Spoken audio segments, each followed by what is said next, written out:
संभाजीराजे छत्रपती हे आक्रमक झालेले आहेत। संभाजीराजे छत्रपती आज विशाळगडच्या दिशेने रवाना होणार आहेत। तुळजाभवानीचे दर्शन घेऊन मग संभाजीराजे विशाळगडावर जाणार आहेत। मागच्या काही दिवसांपासून संभाजीराजे छत्रपती हे विशाळगडाच्या मुद्द्यावरून आक्रमक झालेले आपण पाहतोय। विशाळगड मुक्तीसाठीची त्यांनी ही मोहीम हाती घेतलेली आहे। आता आपण दृश्यांच्या माध्यमातून पाहू शकतोय संभाजीराजे छत्रपती हे आधी तुळजाभवानीचं दर्शन घेतील, त्यानंतर छत्रपती शिवाजी महाराजांच्या पुतळ्याला नतमस्तक होतील आणि मग विशाळगडकडे रवाना होतील। साधारण 11-11:30 वाजता संभाजीराजे छत्रपती हे विशाळगडवर पोहोचणं अपेक्षित आहेत। संभाजीराजे छत्रपती यांनी आता दर्शन घेतलेलं आहे, तुळजाभवानीचं दर्शन घेऊन झालेलं आहे। आता ते थोड्याच वेळात विशाळगडच्या दिशेने रवाना होतील। कोल्हापुरातून अत्यंत महत्त्वाची आणि मोठी बातमी आपण ही पाहतोय। प्रतिनिधी शेखर पाटील फोन लाईन वरून जोडले गेलेले आहेत, आपण त्यांच्याकडून अधिकची माहिती घेऊया। शेखर, आपण पाहतोय संभाजीराजे छत्रपती हे मागच्या काही दिवसांपासून प्रचंड आक्रमक झालेले आपल्याला पाहायला मिळत आहेत आणि त्यासोबतच आज ते विशाळगडकडे रवाना होत आहेत। साधारण किती शिवभक्त त्यांच्यासोबत असल्याचं पाहायला मिळतंय? विक्रांत, आपल्याला माहिती आहे की गेल्या अनेक दिवसांपासून ते या मुद्द्यांवरून खरंतर आक्रमक होताना पाहायला मिळाले आणि आज विशाळगडाकडे ते अनेक शिवभक्तांसोबत जात आहेत। सध्या आपण ही दृश्य पाहतोय कोल्हापुरातल्या जुना राजवाड्यातील दृश्य आहेत, ज्या ठिकाणी भवानी मातेच्या दर्शनासाठी खरंतर संभाजीराजे छत्रपती आलेले आहेत। खरंतर छत्रपती घराण्याचे हे देवघर आहे आणि त्याच ठिकाणी तुळजा मातेचं दर्शन जे आहे ते या ठिकाणी संभाजीराजे घेत आहेत आणि त्यांच्या आशीर्वादानंच खरंतर ही मोहीम जी आहे ती आपण या ठिकाणी रवाना होणार असल्याचं त्यांनी म्हटलेलं आहे। त्यानुसार आज ते या मंदिरामध्ये दाखल झालेले आहेत, भवानी मातेचं दर्शन घेतलेलं आहे आणि त्यानंतर विशाळगडाकडे आता रवाना होतील।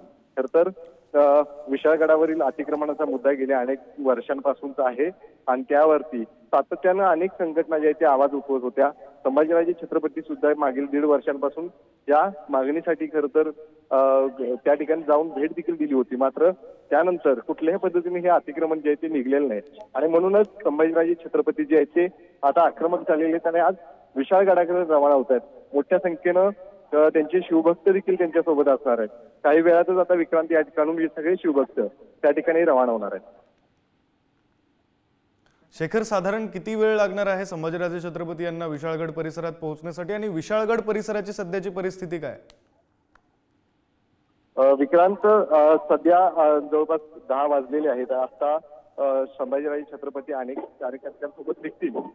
विशाळगडापर्यंत जाण्यासाठी जवळपास 1.5 ते 2 तास लागण्याची शक्यता आहे। जवळपास 12 ते 12:30 पर्यंत विशाळगडावरती पोहोचतील। तत्पूर्वी ते खरंतर पावनखिंडी मध्ये देखील जाणार आहेत। त्या ठिकाणी माजी प्रभू देशपांडे यांना देखील वंदन करणार आहेत, त्यांना अभिवादन करणार आहेत आणि त्यानंतर विशाळगडाकडे खऱ्या अर्थाने ते जाणार आहेत।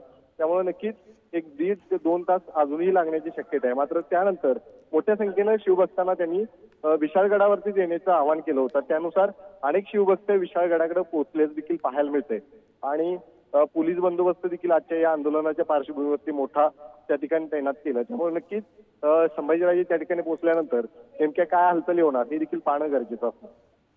निश्चित शेखर, धन्यवाद तुम्ही दिलेल्या या सगळ्या सविस्तर माहितीसाठी आणि संभाजीराजे गेल्यानंतर तिथे नेमकी काय परिस्थिती निर्माण होते याविषयीचे अपडेट्स तुमच्याकडून घेतच राहू। तुर्तास धन्यवाद। कोल्हापुरातून संभाजीराजे छत्रपती बोलतायत, तिथे जाऊया। महाराज सुद्धा ज्यावेळी सिद्धी जोहरचा वेढा होता पन्हाळ्याला आणि शिवाजी महाराज संकटात होते आणि तिथून सुटका करून विशाळगडला पोहोचले आणि म्हणूनच पावनखिंड संग्राम दिन हा 13 जुलै हा साजरा केला जातो। पण आज संकटात खऱ्या अर्थाने विशाळगड आहे। विशाळगडावर ज्या किल्ल्यांनी शिवाजी महाराजांना संरक्षण केलं, ज्या विशाळगडाने स्वराज्याचं संरक्षण केलं, ज्या विशाळगडावर संभाजी महाराज असतील, राजाराम महाराज असतील, करवीरच्या संस्थापक ताराराणींची राजधानी होती, अशा ठिकाणी ज्या पद्धतीने अतिक्रमण झालेलं आहे ते कोणी खपून घेऊ शकत नाही आणि हे औचित्य साधून आम्ही सर्व शिवभक्त किल्ला विशाळगडला शिवाजी महाराजांना वंदन करण्यासाठी, अभिवादन करण्यासाठी आम्ही सर्वजण जातो। त्या ठिकाणी पोलिसांची फौज देखील ठिकठिकाणी उभी करण्यात आलेली आहे। नाही, तो त्यांचा प्रश्न आहे, त्यांना जे काही करायचं। मी तर एक शिवभक्त आहे आणि शिवाजी महाराजांना वंदन करण्यासाठी मला जाण्यासाठी कोणी थांबू शकत नाहीये आणि ह्या दृष्टिकोनातून पूर्वीसुद्धा गेलो आणि आजही निघालोय.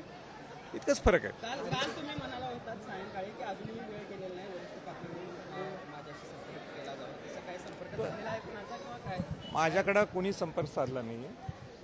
तो त्यांचा प्रश्न आहे. आमचा प्रश्न इतकाच आहे की अतिक्रमण मुक्त व्हायला पाहिजे विशाळगडचं. ज्या विशाळगडनी शिवाजी महाराजांना संरक्षण दिलं आणि शिवाजी महाराजांना अभिवादन करण्यासाठी वंदन करण्यासाठी आमची जाण्याची ही जबाबदारी आहे. कायदा सुव्यवस्थेचा कारण देऊन गुन्हा देखील आपल्यावर दाखल होऊ शकतो. नाही, गुन्हा नोंद झाला तर मला अभिमान आहे. मला अभिमान आहे गुन्हा जर माझ्या नोंद झाला तर. पहिला गुन्हा जीवनातला. पण जबाबदारी ही प्रशासनाची. हजारो शिवभक्त आहेत आज, हजारो शिवभक्त आहेत. त्या सगळ्या कार्यकर्त्यांना काय आव्हान, कारण त्यांना आक्रमक शिवभक्त झाल्याचं पाहिलं. शिवाजी सगळे शिवभक्त विशाळगडवर छत्रपती शिवाजी महाराजांना वंदन अभिवादन करायला निघाले. वंदन असेल की अतिक्रमण मुक्तची सुरुवात होईल विशाळगड? अहो बाबा, तेच प्रश्न तुम्ही करताय. चला.